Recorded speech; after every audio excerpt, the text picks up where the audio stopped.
धन्यवाद कीर्तन। अभी हम लोग मंगलाचरण करते हैं।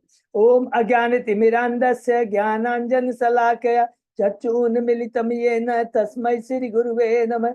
श्री चैतन्य मनोभीष्टं स्थापितं येन भूतले स्वयं रूप कदा मह्यं ददाति स्वपदान्तिकं। वन्देऽहं श्री गुरु श्री युगपत् कमलं श्री गुरु वैष्णवांच श्री रूपम साग्र जातम सहगण रघुनाथम वितम तम सजीवम स्वाधेतम सावधूतम परिजम सहितम कृष्ण चैतन्य देवम श्री राधा कृष्ण पादान सहगण ललिता श्री विशाखा वितांत च।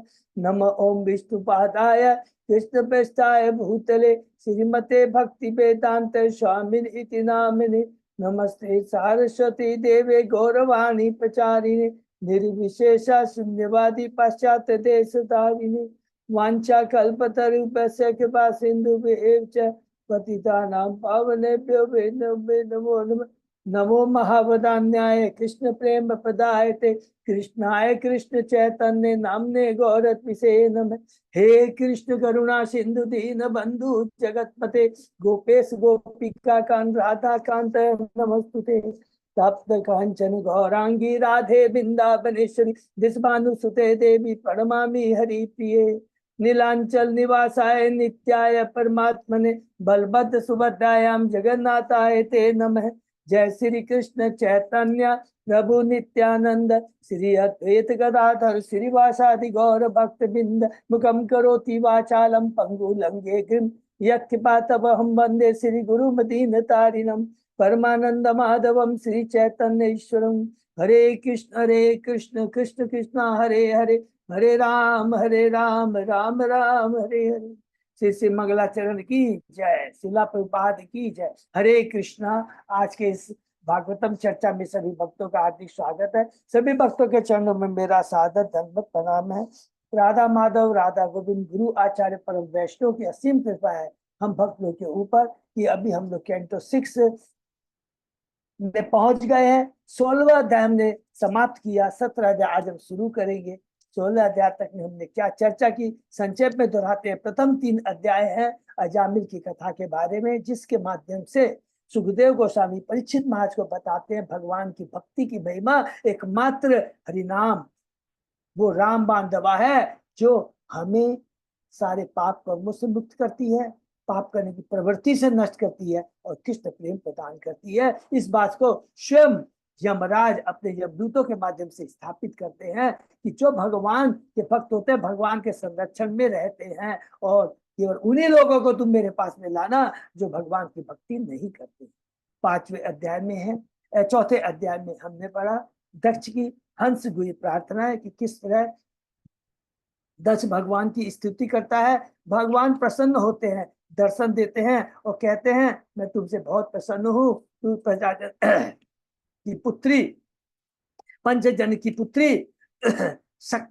असकनी से तू ब्याह करना और उससे संतान की वृद्धि करो। 5वें अध्याय में प्रवेश करते हैं। शीर्षक प्रजापति दक्ष द्वारा नारद मुनि को शाप।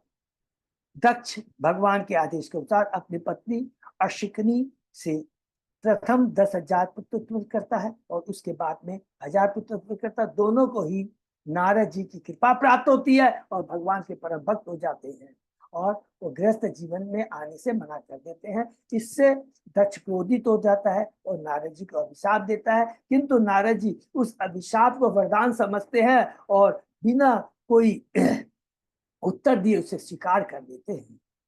6वें अध्याय में दक्ष की कन्याओं का वंश है। इसमें हमने पढ़ा कि किस प्रकार ब्रह्मा जी की प्रार्थना करने में पुनः दक्ष इस बार संतान उत्पन्न करता है, लेकिन पुत्र नहीं पुत्रियां उत्पन्न करता है। 60 पुत्रियां हैं जो अलग अलग ऋषियों को दे दी जाती है। उसमें से कश्यप मुनि को 17 पुत्रियां दी जाती है, उसमें से एक का नाम अदिति, और जिससे 12 देवता उत्पन्न होते हैं जो आदित्य कहलाते हैं। उसमें से एक का नाम है त्वष्टा, जो कि दैत्य की पुत्री रचना से ब्याह करता है, और उनको 2 पुत्र होते हैं, उसमें से एक का नाम होता है विश्वरूप, जो आगे चल करके देवताओं का वो पुरोहित बनता है। 7वें अध्याय में हमने पढ़ा इंद्र द्वारा गुरु बृहस्पति का अपमान, कि किस प्रकार इंद्र अपने गुरु अपने ऐश्वर्य के गर्भ में ऐश्वर्य के घमंड में आकर करके इंद्र के चरणों में सॉरी बृहस्पति गुरु के चरणों में अपराध करता है और उसके चलते से सारे यश खत्म हो जाते हैं। शुक्राचार्य असुरों को कहते हैं, उनके आदेश पाकर असुर इंद्र पर आक्रमण करते हैं और उसका स्वर्ग का पद छीन लेते हैं। इंद्र देवताओं के संग दुखी होकर ब्रह्मा जी के पास में आता है। ब्रह्मा जी उसको विश्व रूप के पास भेजते हैं और कहते हैं उसे अपना गुरु बनाओ। और विश्व रूप के पास जब देवता आते हैं तो विश्व रूप उनका गुरु बनने के लिए तैयार हो जाता है और उसने एक नारायण कवच सुराक्षमय स्तोत्र की रचना करती है, जिसके बल पर इंद्र पुनः अपने स्वर्ग का पद प्राप्त कर पाता है असुरों को हरा करके। 8वें अध्याय में नारायण कवच के बारे में वर्णन है, जिसका हम लोगों ने बहुत डिटेल में वर्णन किया। और 9वें अध्याय में है आरंभ होता है वृत्तासुर का आविर्भाव। हरि बोल। कि जब इंद्र ईर्ष्यावश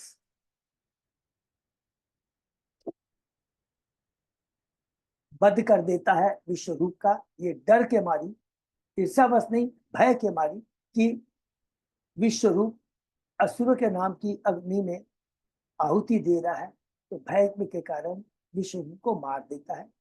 तो और उसे पाप ब्रह्म हत्या का पाप लगता है और उस पाप को वह पृथ्वी जल वृक्ष और रिश्ते में बांट देता है। लेकिन लेकिन विश्व रूप का जो पिता होता है त्वष्टा, वो क्रोधित हो जाता है, एक यज्ञ संपन्न करता है जिससे एक महान असुर भक्त उत्पन्न होता है जिसका नाम है वृत्तासुर। उद्देश्य त्वष्टा था कि ऐसा पुत्र मिले जो इंद्र को मार सके, लेकिन मंत्रों की उच्चारण में त्रुटि होने के कारण ऐसा पुत्र मिलता है जो स्वयं इंद्र के द्वारा मारा जाता है। वृत्तासुर प्रकट होता अग्नि से, असुरों पर सॉरी देवताओं पर आक्रमण करता है। देवताओं घबरा जाते हैं, लौलवान अवस्था में भगवान के पास पहुंच जाते हैं और भगवान से कहते हैं मेरी रक्षा करो। भगवान कहते हैं तुम दधीची के पास में जाओ, मेरा परम भक्त है, और उससे उसके कहो कि तुम शरीर को त्याग दो और तुम्हारे शरीर की जो हस्तियां हड्डियां से हम उससे वज्र बनाएंगे। 10वें अध्याय में प्रवेश करते हैं। देवताओं तथा वृत्तासुर का युद्ध। सारे देवता दधीची के पास जाते हैं। दधीची खुशी खुशी अपना शरीर त्याग देता है और उसके बाद में वो विश्वकर्मा के पास जाते हैं और दधीची की हड्डियों से एक वज्र बनता है, जिसको लेकर करके इंद्र अब असुरों पर आक्रमण करता है। असुर घबरा जाते हैं, रण क्षेत्र को छोड़ के भागने लगते हैं। उस समय वृत्तासुर कहता है, बहुत सुंदर बात कहता है, 2 तरह की मृत्यु होती है जिसे यशस्वी मृत्यु कहते हैं। एक जो युद्ध में लड़ते लड़ते क्षत्रिय वीर क्षत्रिय अपने शरीर को प्राण को त्यागता है, और दूसरा जो भगवान की भक्ति करते करते इस शरीर को त्यागता है। हरि बोल। 11वें अध्याय में प्रवेश करते हैं। वृत्तासुर के दिव्य गुण। जब वृत्तासुर देखता है कि उसके असुर सैनिक भय के मारे रण को छोड़ करके रणभूमि को छोड़कर भाग रहे हैं, तो बहुत दुखी होता है और कहता है इस तरह के जो पुत्र होते हैं, ऐसे सैनिक होते हैं, बेकार ही उनका जन्म होता है जो अपनी माताओं के शरीर के बलबुत के समान आए। और दूसरा कहता है, इंद्र को धिक्कारता है, अरे जो असुर सरेंडर होकर के आत्मसमर्पण कर भागते, तुम पीछे से उसे वार करते हो।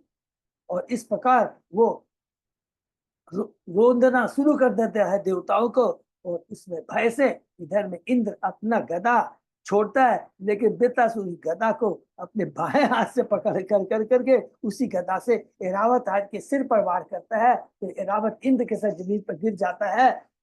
वृत्तासुर कहता है खड़े हो, और निहत्थे पर हथियार नहीं करता। इंद्र लज्जित हो जाता है और उसके बाद में कहता है कि तुम हथियार उठाओ। इंद्र हथियार नहीं उठाता, बहुत सारी बातें कहता है और बहुत सुंदर दिव्य संदेश भी देखता है, भक्ति का उपदेश देता है। कहता है हमारे भगवान अपने भक्तों को धर्म अर्थ इंद्र के लिए पिता प्रयास करने के लिए वर्षित करते हैं। वो तो एकमात्र भगवान की भक्ति करने के लिए ही लोगों को कहते हैं। इस पर भगवान का बहुत ग्लोरिफिकेशन करता है, हे भगवान आपकी माया के जादू से मेरी आसक्ति शरीर पत्नी घर के प्रति जो बनी हुई थी, मैं उसके प्रति अब आसक्त नहीं रहना चाहता। मैं तो आपके पवित्रता था प्रबुद्ध भक्तों की संगति की खोज कर रहा हूँ। इतना सुंदर ये भगवान के बाद की स्तुति करता है, लेकिन फिर भी इंद्र अपने वज्र को नहीं उठाता है। 12वें अध्याय में प्रवेश करते हैं वृत्तासुर की यशस्वी मुक्ति। जब देखता है वृत्तासुर इंद्र वज्र नहीं उठा रहा तो अपना त्रिशूल फेंकता है। इस बार इंद्र उस त्रिशूल को मार नष्ट करने के लिए अपना वज्र उठाता है, उसकी एक बाहू को काट देता है वृत्तासुर की। फिर भी वृत्तासुर एक बाह से एक हाथ से युद्ध करता है, इंद्र का वज्र गिर जाता है। हरि हो, इंद्र लज्जित हो जाता है और फिर पुनः वृत्तासुर कहता है कि तुम अपने वज्र को उठाओ, और बहुत सुंदर सुंदर शिक्षा देता है। बेटा इंद्र कहता है कि हम सभी परम नियंता श्री भगवान की संसार कठपुतली की तरह नाचते हैं, कोई भी स्वतंत्र नहीं है, एकमात्र भगवान कृष्ण को छोड़कर, विष्णु को छोड़कर कोई स्वतंत्र नहीं है, सारे नियंत्रित है।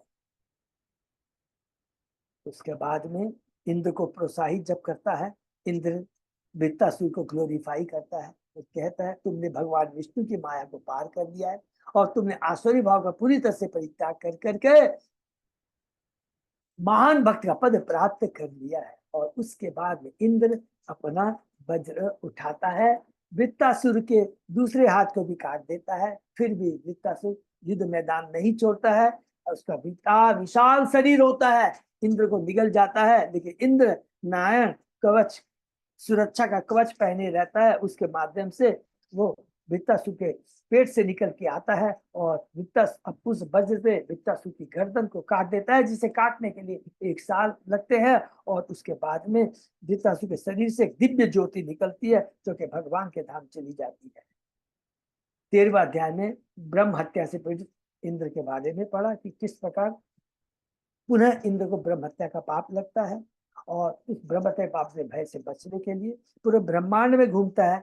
और उसके बाद में वो धन की देवी लक्ष्मी जी के संजय से 1000 वर्षों तक रहता है, और बाद में ऋषियों की मुनियों की कृपा से एक यज्ञ संपन्न किया जा सकता है और वो ब्रह्म हत्या के पाप से मुक्त होता है। 14वें अध्याय में हम प्रवेश करते हैं, राजा चित्रकेतु का शोक। इस अध्याय में हम शुरू इस तरह होता है कि परीक्षित महाराज सुखदेव गोस्वामी से पूछते हैं कि वृत्तासुर जैसा असुर कैसे भगवान का परम भक्त बन सका। उसके उत्तर में वृत्तासुर की परीक्षित महाराज सुखदेव गोस्वामी परीक्षित महाराज को चित्रकेतु की कथा सुनाते हैं कि चित्रकेतु भगवान का एक परम भक्त होता है और किस प्रकार अंगिरा मुनि की कृपा से उसे पुत्र की प्राप्ति होती है। लेकिन उनकी जो अन्य रानी थी ईर्ष्यावश उसे जहर देके मार देती है, वो दुखी हो जाता है, शोक करता रहता है। तो उसी समय वहां पर अंगिरा और नारद जी को लेकर उपस्थित हो जाते हैं। 15वें अध्याय में प्रवेश करते हैं। शीर्षक है नारद और अंगिरा द्वारा राजा चित्रकेतु को उपदेश। यहाँ पर किस प्रकार अंगिरा मुनि एक आध्यात्मिक ज्ञान प्रदान करते हैं चित्रकेतु की आध्यात्मिक चेतना को जागृत करने के लिए। कहते हैं यह संसार असार है, कोई इसमें सुख नहीं है। हम अपने पूर्व कर्मों के कारण यहाँ आते हैं और भौतिक शरीर धारण करते हैं, संबंध स्थापित करते हैं, कई संबंध स्थापित करते हैं, समाज, मैत्री, पति, पत्नी, पुत्र, धन और अपने पद से हम संबंध स्थापित करते हैं। लेकिन ये सभी के सभी मृत्यु के साथ समाप्त हो जाते हैं। बहुत सुंदर ज्ञान प्रदान करते हैं।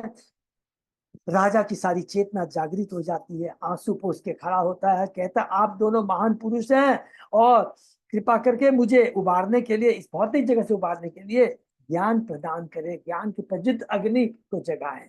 उसके बाद में अंगिरा मुनि उन्हें ज्ञान देते हैं, कहते हैं राजन तुम श्री भगवान के परम भक्त हो, भौतिक वस्तु की हानि के लिए इस प्रकार मिथ्या शोक करना तुम्हारे लिए उपयुक्त नहीं है। तुम्हें आत्मा की वास्तविक स्थिति पर ठीक से विचार करना चाहिए, तभी तुम अनावश्यक आसक्ति से छुटकारा पा सकोगे। इस प्रकार ज्ञान प्रदान करते हैं। और अंत में नारद मुनि बहुत अच्छी बात कहते हैं मैं तुम्हें एक स्तोत्र बताऊंगा, संकर्षण भगवान के ऊपर में ये स्तोत्र है, जिसके माध्यम से 7 दिनों में ही तुम साक्षात भगवान संकर्षण का दर्शन कर पाओगे। 16वें अध्याय में प्रवेश करते हैं। बहुत ही सुंदर पूरे भागवतम का जो इसमें अंदर में हमने पढ़ा। शीर्षक है राजा चित्रकेतु की परमेश्वर से हुए। किस प्रकार सर्वप्रथम इसमें स्टार्ट कहाँ से होता है, नारद मुनि मृत बालक को जीवित करते हैं और मृत बालक बहुत सुंदर दिव्य ज्ञान प्रदान करता है। कहता है कि मैं अपने कर्म फलों के अनुसार एक शरीर से दूसरे शरीर में देहांतर करता रहता हूँ। वास्तव में न तो कोई मेरी माता है और न कोई पिता, और मैं इन दोनों को कैसे अपने माता पिता के रूप में स्वीकार कर सकता हूँ। इससे बहुत दिव्य ज्ञान प्रदान करता है। और दिव्य कहता है जीवात्मा इतना ऊंचा है कि परमात्मा ही के समान धर्म वाला है। जीवात्मा का जो आत्मा है, आत्मा का कल्याण के बारे में सोचना चाहिए, क्योंकि ये आत्मा भगवान से सच्चिदानंद अंश है। इस जीवात्मा को न कोई प्रिय है न प्रिय, इस तरह बोलकर वो बालक चला जाता है। राजा बहुत सुखदेव गोस्वामी बहुत सुंदर बात कहते हैं, इस प्रकार बालक से दिव्य ज्ञान प्राप्त कर करके जिस प्रकार हाथी जलाशय के कीचड़ से बाहर निकल आता है, उसी प्रकार राजा चित्रकेतु गृहस्थ के जीवन के अंधकूप से बाहर निकल आता है। और उसके बाद में नारद जी उन्हें बताते हैं, भगवान की स्तुति करते हैं, भगवान संकर्षण की स्तुति के बारे में बताते हैं। और उसके बाद में कहते हैं कि राजा चित्रकेतु एक सप्ताह तक केवल जल पीकर नारद द्वारा दिए गए मंत्र का ध्यान पूर्वक जप करता है, भगवान का दिव्य करता है, भगवान के दिव्य दर्शन होते हैं। और चित्रकेतु भगवान की स्तुति करता है, कहता है हे भगवान, हे ईश्वर, यह दृश्य जगत है, इसकी उत्पत्ति पालन संहार ये सभी आपके ऐश्वर्य है। हे भगवान, इंद्र तृप्ति के भूखे पार्श्व प्रवृत्ति के कारण आपकी उपासना न करके नगण्य देवताओं को जो आपके यश की लघु चिंगारी के समान पूछते, अर्थात आपकी पूजा न कर करके देवताओं की पूजा करते हैं, ये वास्तविक भागवत धर्म नहीं है। हे अजीत, भागवत धर्म जो आपने सुनाया है आपके चरणामृत को प्राप्त करने की एकमात्र निष्कलुष प्रणाली है। चित्तगारी कहते हैं वास्तविक मनुष्य का वास्तविक धर्म क्या है, यह श्रीमद् भगवद गीता और श्रीमद् भागवत के अंदर में लिखा है। और सुंदर भगवान की स्तुति करता है, भगवान उसको दर्शन देते हैं। भगवान यहाँ कहते हैं, बहुत सुंदर बात कहते हैं, हे राजन, परम साधु नारद तथा अंगिरा द्वारा मेरे संबंध में दिए गए उपदेशों का पालन करने के कारण दिव्य ज्ञान से भलीभांति अवगत हो चुके हो। इसमें यहाँ पर स्वयं भगवान बताते हैं शुद्ध भक्तों का संग कितना महत्वपूर्ण है। कहते हैं समस्त भौतिक कार्यकलाप, जो भी हम भौतिक कार्यकलाप करते हैं, कोई भी तरह का, ये सब वास्तव में धोखा है, छल है, और इसमें उन्नति करना समय का व्यर्थ करना है, इसे अकार्य कहते हैं। भगवान आगे कहते हैं प्रमाद, निद्रा, स्वप्न तथा जागृत, ये सारी अवस्थाएं भगवान की सक्रियता है, माया का प्रभाव है। मनुष्य को इन अवस्थाओं के मूल सृष्टा को जो इससे प्रभावित नहीं होता, अर्थात भगवान इससे प्रभावित नहीं होते, सदैव उन्हीं का स्मरण करना चाहिए। यहाँ प्रभुपाद जी थोड़ा सा बहुत इंपॉर्टेंट बात बोलते हैं, थोड़ा सा रिपीट करेंगे। अच्छा, प्रभुपाद जी कहते हैं कि जीवात्मा, हम लोग कभी सोचते हैं हम लोग जगे हुए हैं, चाहे हम सोए हुए रहें, सपना देखें, चाहे जगे रहें, दोनों ही में माया का प्रभाव रहता है। सपना में सोचते हैं कि मैं यहाँ उड़ के जा रहा हूँ, लंदन जा रहा हूँ, अमेरिका जा रहा हूँ, लेकिन जैसे सपना टूटता है अपने बिस्तर पे पाते। लेकिन जब जगे हुए रहते हैं तो क्या सोचते हैं, ये मेरा है, ये मेरी संपत्ति है, ये मेरा धन है, ये मेरी, तो वो भी सपना है। ये बद्ध जीवन की विभिन्न अवस्थाओं की झलकियां हैं। जिस प्रकार रात्रि में सब दिखते ही, उसी प्रकार जीवात्मा जगने पर भी राष्ट्र, जाति, धन, उच्च प्रसाद, बैंक बैलेंस, इसके प्रति आसक्त रहता है। मनुष्य की ऐसी दशा भौतिक जगत के संसर्ग के कारण ही है। यह ऐसी दशा बद्ध जीव की 3 गुणों के प्रभाव के कारण है। अतः हमारा एकमात्र कर्तव्य है कि इन जो भौतिक जगत, ये प्रकृति जो माया है, इस माया का जो मालिक है उसका स्मरण करना चाहिए। उस मालिक कौन है? श्री कृष्ण है। कहते हैं एकमात्र श्री कृष्ण ही को जान लेने से ब्रह्म, परमात्मा, प्रकृति, माया इत्यादि सभी को चीज को हम जान सकते हैं। इसलिए पद्म पुराण में कहते हैं स्मर्तव्य सततम विष्णु विस्मर्तव्य न जातु थी। भगवान का सही स्मरण करना चाहिए और भगवान को कभी भूलना नहीं चाहिए। फिर भगवान कहते हैं बुद्धिमान मनुष्य को चाहिए कि वह सकाम कर्मों की इच्छा का परित्याग कर करके, क्योंकि ऐसी चेष्टाओं से जीवन का परम उद्देश्य प्राप्त नहीं हो सकता। दूसरी तरफ जो निष्काम भाव से कर्म करता हुआ अर्थात भक्ति कार्यों में लगता है, तो दयनीय अवस्था से मुक्त रहकर वह जीवन का परम उद्देश्य प्राप्त करता है। तो दयनीय अवस्था क्या क्या है? स्वप्न अवस्था में भी, जागृत अवस्था में यदि हम भौतिक चीजों के प्रति आसक्त होते हैं तो वो वास्तव में हमारी बड़ी दयनीय अवस्था है। और जब हम भगवान की भक्ति करते हैं तो वो वास्तव में क्या है, हमारा वास्तविक जीवन का परम लक्ष्य है। उसे अपने विवेक के आधार पर इस जन्म में तथा अगले जन्म में कर्म फल की इच्छा का परित्याग कर देना चाहिए। इस प्रकार के दिव्य ज्ञान के द्वारा ही कोई मेरा भक्त बन सकता है।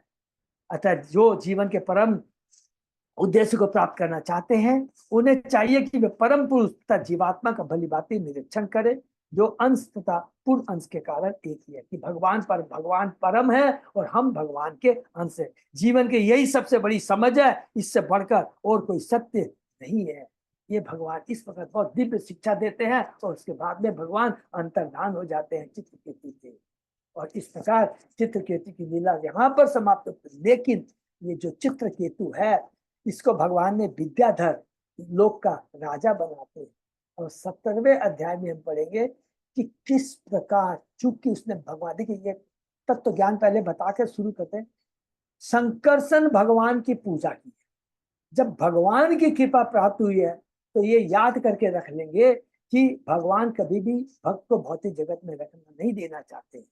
विद्याधर लोक में चित्रकेतु जाता है लेकिन भगवान कहता है कि अरे तू तो मेरा परम भक्त है, तेरे को यहाँ रहना।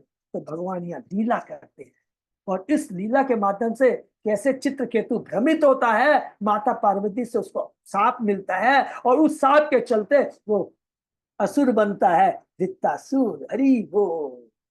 यही कथा अभी हम लोग 17वें अध्याय में पढ़ने जा रहे हैं।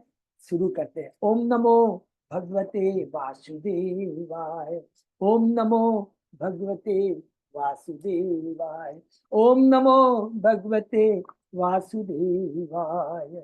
नारायण नमस्कृत्य नरं चैव नरोत्तमं देवी सरस्वती व्यासं ततो जयम् उदीरये। नष्टायेषु अभद्रेषु नित्यं भागवत सेवया भगवती उत्तम श्लोके भक्ति भवति नैतिकी।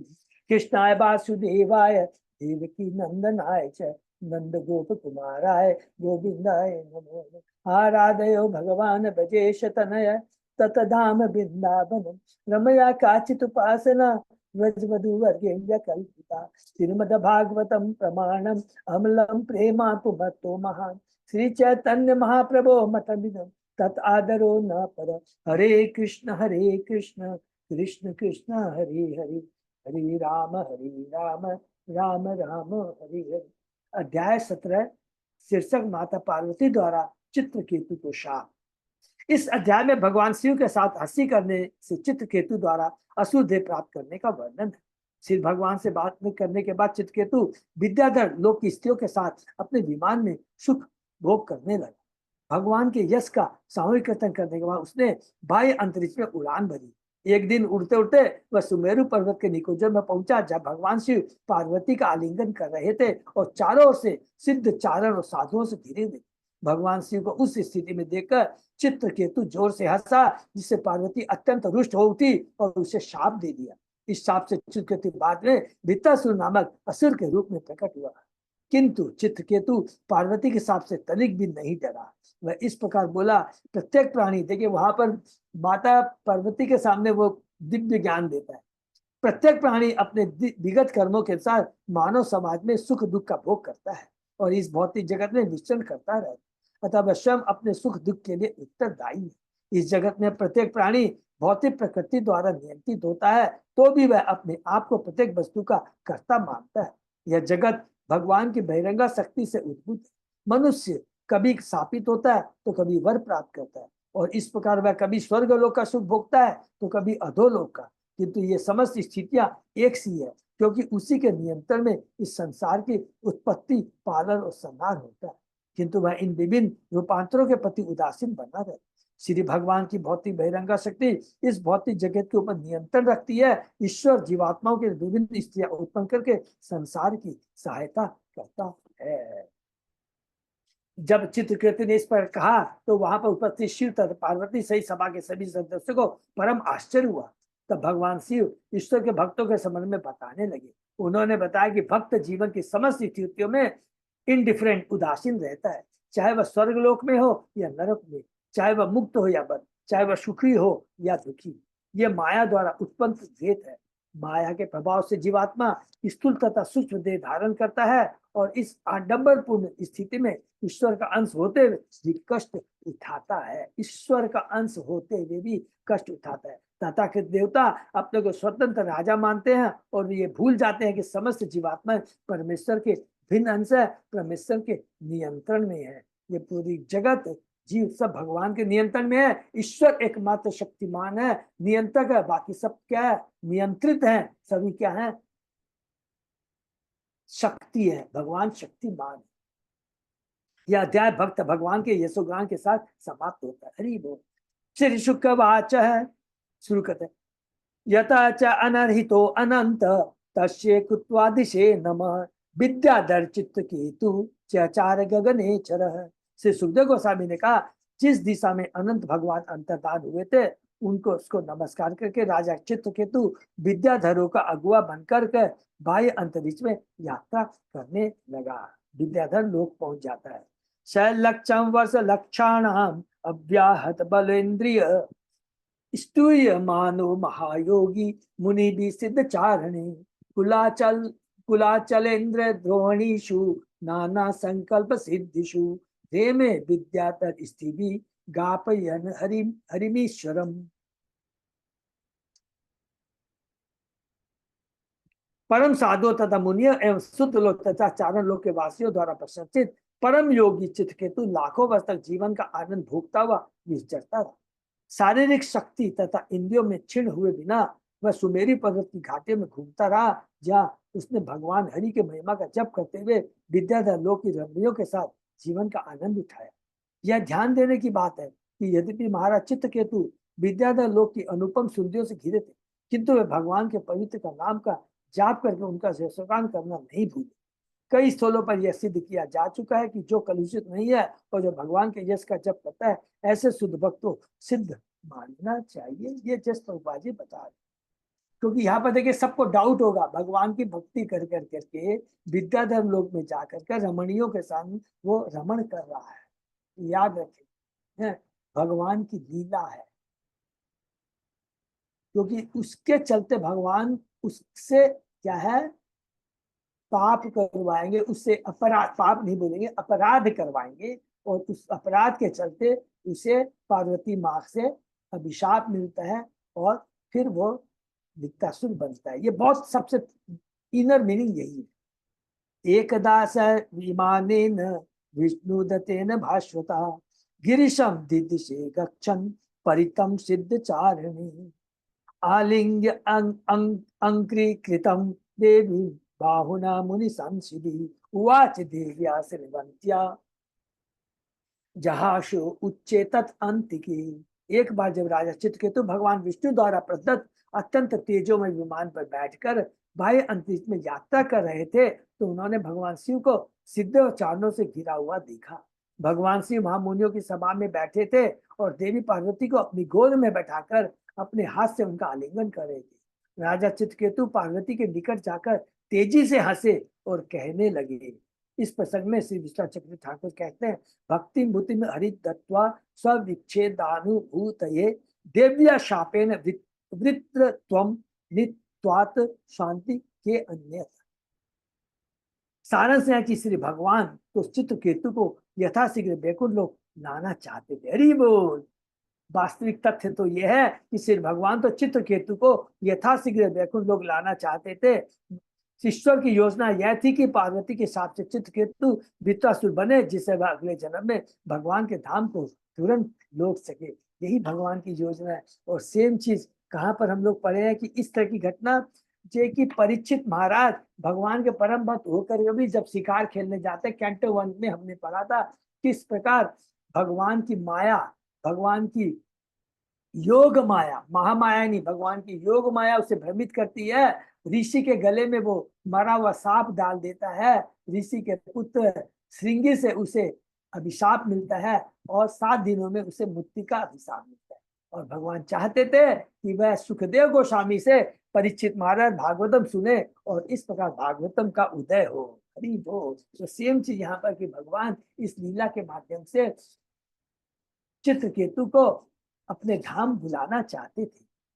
ऐसे अनेक उदाहरण मिलते हैं जब भक्त को असुर का कार्य कराते हुए ईश्वर ने अनुग्रहवश अपने धाम वापस बुला लिया। भगवान शिव द्वारा प्रवृत्ति का उल्लंघन किया जाना पति पत्नी संबंध का स्वाभाविक था। यह चित्रकेतु की कोई विलक्षण घटना न थी, तो भी चित्रकेतु भगवान शिव को उस मुद्रा में देखकर जोर से हंस पड़े। यद्यपि उन्हें ऐसा नहीं करना चाहिए था, बल्कि उन्हें शापित होना पड़ा और ये शाप उनके भगवान के धाम जाने का कारण बना। इसको अंडरलाइन कर देंगे। और यह शाप उनके भगवान के धाम जाने का कारण पड़ा। तो कभी भी साप भगवान के धाम भेज सकता है? यस, भेज सकता है। जब भगवान की कृपा होती है, भगवान के भक्तों के द्वारा मिलता है वो अभिशाप। नारद मुनि ने नल कुबेर को भी अभिशाप दिया था, लेकिन क्या हुआ? कृष्ण के अभिशाप क्या मिला कि तुम कृष्ण के आंगन में 2 वृक्ष बनोगे और भगवान तुम्हारा कल्याण करेंगे। तो भगवान का जो परम भक्त होता है उसका अभिशाप भी क्या होता है? वो वरदान की ही तरह होता है। चित्रकेतु वाच है एष लोक गुरु साक्षात धर्मम वक्ता शरीरिणाम आश्रते मुख्य सभायाम वे मिथुनी भूय भार्यया। चित्रकेतु ने कहा, भगवान शिव समस्त जगत के गुरु हैं और देहधारी जीवात्माओं में सर्वश्रेष्ठ है। वे ही धर्म पद्धति के व्याख्याता हैं। तो भी यह कितना आश्चर्यजनक है कि वे बड़े बड़े संत पुरुषों की सभा के बीच में अपनी पत्नी पार्वती का आलिंगन कर रहे हैं। चित्रकेतु देखिए, चित्रकेतु की चेतना और भगवान शिव की चेतना कितना अंतर है। चित्रकेतु अपनी सोच से सोच रहा है और शिव भगवान तो स्वयंभू है। तो ये बहुत इंपॉर्टेंट है, हमें ज्ञान नहीं देना चाहिए। जैसे कि जब उद्धव जी विदुर जी उद्धव जी के पास जाते हैं, विदुर जी कहते हैं, उद्धव कहते हैं, मुझे भगवान ने वो दिव्य ज्ञान प्रदान किया जो कि भगवत गीता में अर्जुन को भी, ब्रह्मा जी तक को नहीं दिया। तब विदुर जी कहते हैं मुझे भी वो ज्ञान प्रदान कीजिए, लेकिन उद्धव जी कहते नहीं, विदुर जी तो मेरे पिता के समान है, खुद नहीं ज्ञान देते हैं, तुरंत कहाँ भेज देते हैं? मैत्रेय मुनि के पास भेज देते हैं। इसीलिए चित्रकेतु उसके योग्य नहीं है भगवान शिव को ज्ञान देने की। बहुत इंपॉर्टेंट चीज है, इसलिए हमें ऐसा याद रखना चाहिए कि हम भी जब प्रचार करते हैं हमें सोच समझ के करना है कि किसको प्रचार करना है, किसको नहीं करना है। अपने ज्ञान के घमंड में आकर ये नहीं कि हर किसी को हम प्रचार करना शुरू कर देंगे। जटाधर तिब्बतपा ब्रह्मवादी सभापति अंकीकृत्य स्त्रियं च आस्थे गच्छ ही प्राकृतो यथा गत ही प्राकृतो यथा। जटाधारी भगवान शिव ने निसंदेह कठिन तपस्या की है। वे वैदिक नियमों के कट्टर और न्यायों की सभा के अध्यक्ष है, किंतु तो भी वे साधु पुरुषों के मध्य अपनी गोद में अपनी पत्नी को लेकर विराजमान और सामान्य निर्लज व्यक्ति की भांति उसका आलिंगन कर रहे हैं। कितने मूर्खता बस कर। चित्रकेतु भगवान शिव के उच्च पद से परिचित, इसलिए उन्होंने यह कहा कि वह कितना आश्चर्य कि भगवान शिव सामान्य व्यक्ति जैसा आचरण कर रहे हैं। उन्होंने शिव जी के पद की प्रशंसा की, किंतु जब उन्होंने यह देखा कि वे साधु पुरुषों की सभा में बैठकर निर्लज होकर सामान्य व्यक्तियों का सा व्यवहार कर रहे हैं तो उन्हें आश्चर्य हुआ। श्री विश्वनाथ चक्रवर्ती ठाकुर कहते हैं कि यद्यपि चित्रकेतु ने भगवान शिव की आलोचना की, किंतु दक्ष की भांति उसका अपमान नहीं किया। ये बहुत इंपॉर्टेंट चीज है, यहाँ पर लिख रहे हैं प्रभुपाद जी, बहुत कृपालु है। कहते हैं कि चित्रकेतु भगवान शिव को रेस्पेक्ट करता है। अरे भगवान शिव इतने महान, ऐसा हो कि ऐसा कर रहे, तो कोई ईर्ष्या भाव से नहीं कर रहे आज। किंतु दक्ष ने शिव का जो अपमान किया था ईर्ष्या बस किया था। याद है ना, यज्ञशाला में बुलाया था और किस प्रकार उसने शिव भगवान का अपमान किया था, जिसे पार्वती क्रुद्ध हुई थी। याद है, हम लोगों ने कैंटो 3 में इसको डिटेल में पढ़ा था, सॉरी कैंटो 4 में। दक्ष ने तो भगवान शिव को नगण्य मान दिया था, जबकि चित्रकेतु ने भगवान शिव के इस प्रकार आसीन होने पर ही आश्चर्य व्यक्त किया।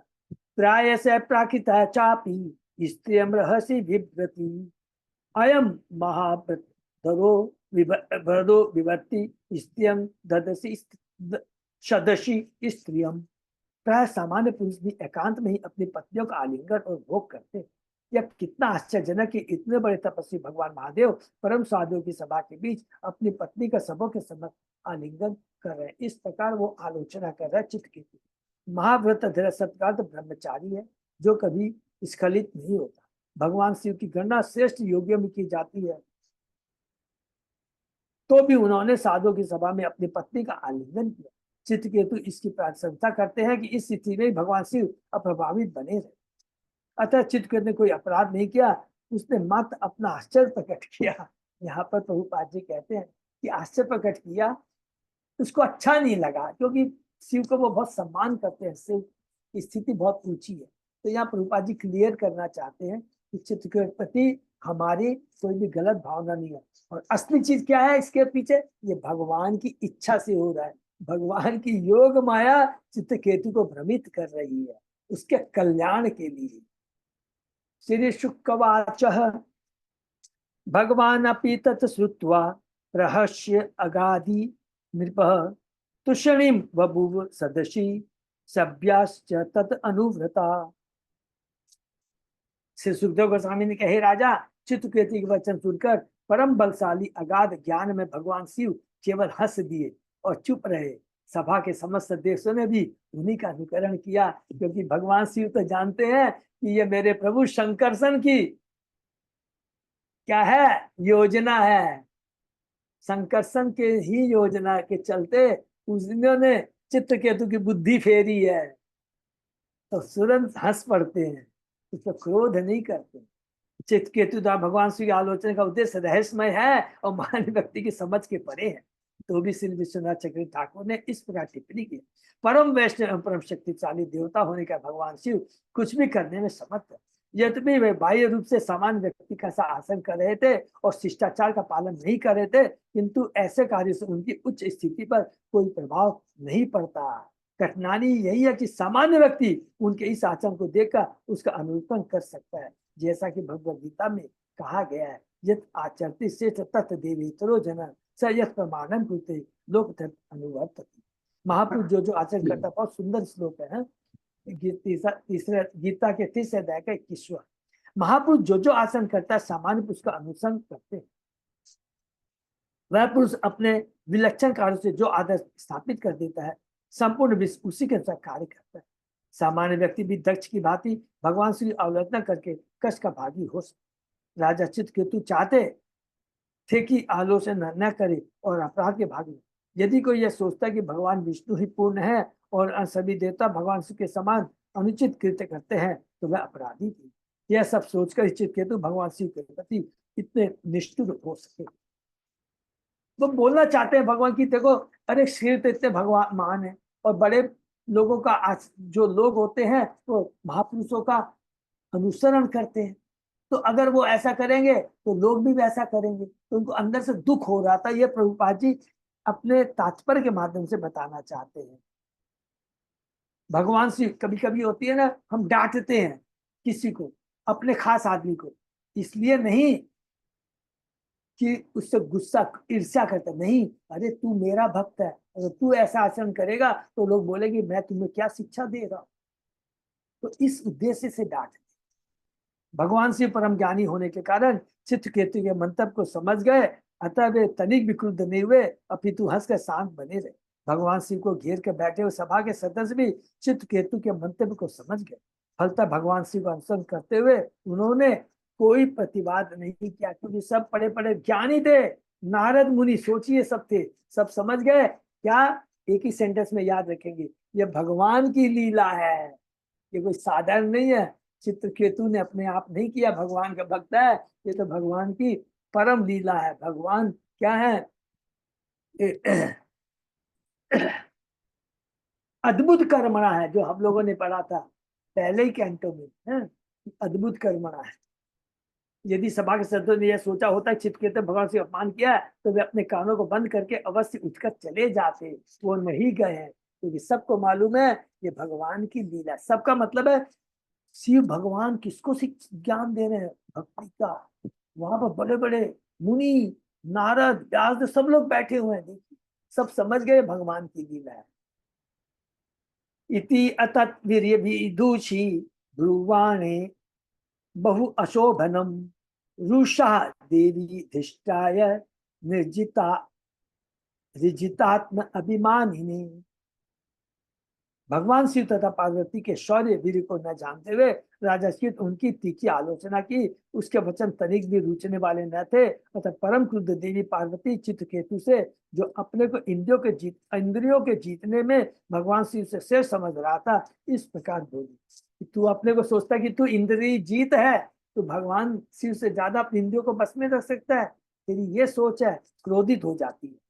यद्यपि चित्रकेतु भगवान शिव का अपमान नहीं करना चाहता था, किंतु उसे चाहिए था कि उनकी आलोचना न करता। भले भगवान शिव सामाजिक शिष्टाचार का उल्लंघन कर रहे थे, उसकी आलोचना न करता। उसको बोलने का कोई अधिकार नहीं है, क्योंकि भगवान शिव का पद चित्रकेतु से बहुत ऊंचा है। जैसा कि हम लोगों ने एग्जाम्पल अभी पढ़ा था, उद्धव जी विदुर जी को शिक्षा नहीं दिए, तुरंत किसके पास भेज दिए? मैत्रेय मुनि के पास भेज दिए।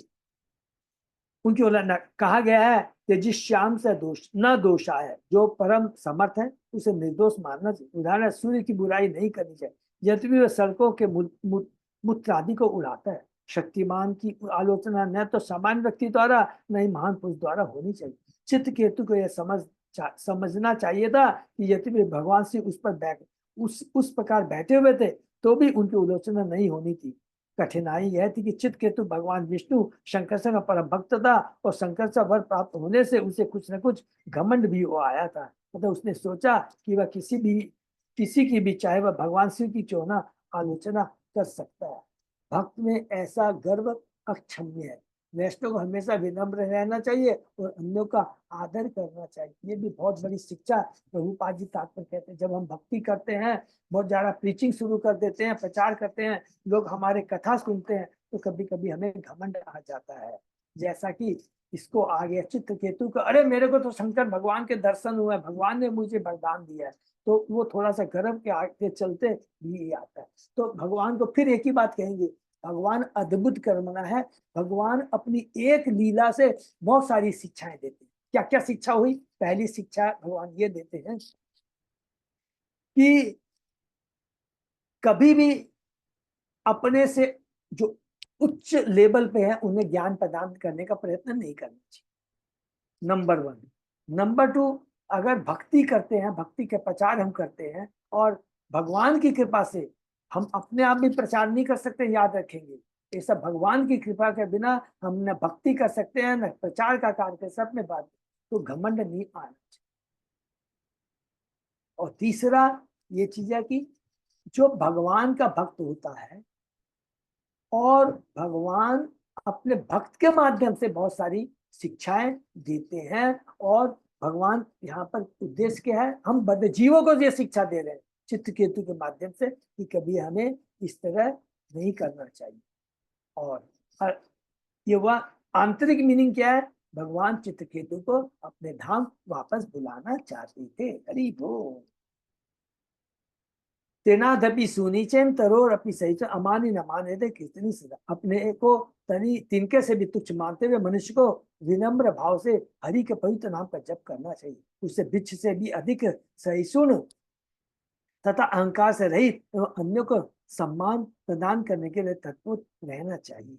ऐसी मनोदशा में ईश्वर के पवित्र नाम का निरंतर जप संभव है। विनम्र बने रहकर हरे कृष्ण मंत्र का जप करना ही श्रेयकर है। निजितात्म विभाग माने सबसे सूचित होता है कि चित्रकेतु अपने को भगवान शिव से भी बड़ा इंद्रजीत मानता था। हरि बोल। निर्जितात्म अभिभानी ने, किंतु वास्तव में वह ऐसा नहीं था। इन्हीं कारणों से माता प्रभु चित्रकेतु पर रुद्र भी। हरे कृष्णा। अजय प्रताप प्रभु, थोड़ा सा आज यहाँ विराम देना चाहते हैं। थोड़ा सा आज एक सेवा है, थोड़ा भक्तों को बता दूं, गुरु महाराज का थोड़ा तबियत फिर खराब हो गया, तो कल अचानक वो रात में यहाँ पहुंचे, तो उनका आज डायलिसिस होने जा रहा है, तो कुछ सेवाएं हैं, तो हम सब लोग भगवान से प्रार्थना करेंगे गुरु महाराज के लिए, कि फॉर फास्ट रिकवरी के लिए। ठीक है ना? ये जरूरी है।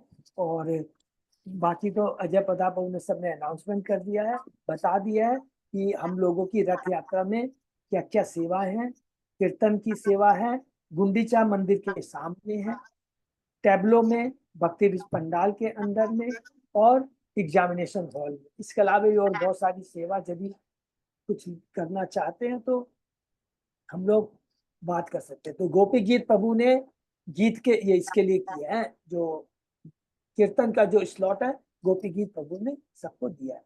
सबको याद है तो याद रखेंगे, हमारा 8 तारीख और 10 तारीख को। अजय प्रतापू, इसके अलावा कुछ है प्रभु? नहीं प्रभु जी, बस अभी इतना ही, फिर कुछ ग्रुप में अपडेट कर देंगे। अपडेट कर देंगे। तो हम लोग सब गुरु महाराज के लिए, क्योंकि गुरु महाराज पता नहीं है कि अभी पूरा कंटिन्यू करेंगे रथ यात्रा तो यहीं रहेंगे या हो सकता है वापस चले जाए। जैसे भी सूचना होगी मैं सब भक्तों को बताऊंगा, लेकिन दीक्षा हमारे भक्तों की हो रही है। लेकिन गुरु महाराज के लिए भी हम लोग को हृदय से प्रार्थना करनी है, क्योंकि गुरु महाराज कहते हैं, देखिए सारी जगह ये कहते हैं, गुरु महाराज जितने भी हो एक ही बात वो कहते हैं कि मेरे भक्तों की जो कृपा है, जो मेरे लिए वो जो चैंटिंग करते हैं, वही सबसे बड़ी मेरे लिए दवा है। हरि बोल। ठीक है ना? हरे कृष्णा। ये तो विराम से भक्तों का बहुत बहुत धन्यवाद। आकर से नहीं विराम देते हैं, फिर कल सुबह 7 बजे। हरे जी, कृष्ण। सेवा जैसे भी होगा तो बता दीजिएगा। हाँ प्रभु, जरूर से बताऊंगा। हाँ ठीक। हरे कृष्णा प्रभु जी। हरे कृष्ण। हरे